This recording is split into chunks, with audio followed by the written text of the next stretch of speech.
You must walk in integrity and sincerity of heart.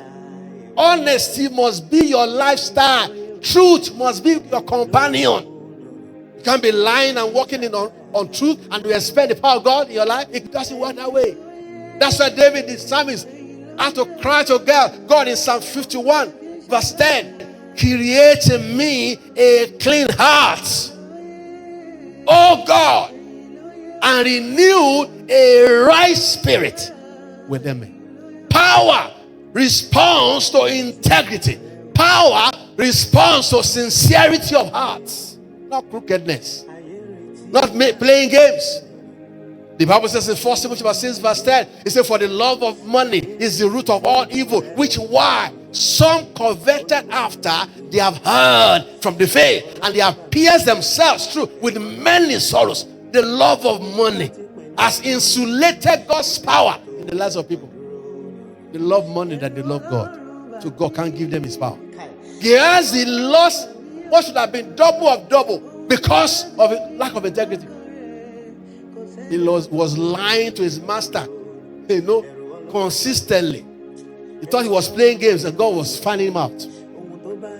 The master said, did my heart not go with you when you ran after the man? He was lying to the man. My master sent me to come and collect the money and the clothes when his master didn't send him.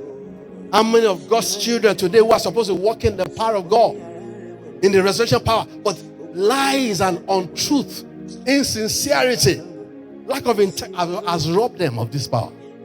The resurrection power cannot walk in the life of the greedy, the covetous. Gehazi lost it. His master Elisha got the double of his own master Elijah. Gehazi, if he has walked in righteousness and integrity, would have gotten double of what Elisha was carrying. But greed won't allow him. Judas Iscariot also lost it because of greed. Then enter Satan into Judas. Satan entered into him. The man who had been walking with Jesus for 3 years. He knew the do's and the don'ts. He knew the way Jesus was walking.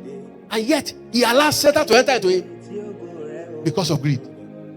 Jesus said, beware of covetousness. For a man's life does not consist in the abundance of the things he possesses.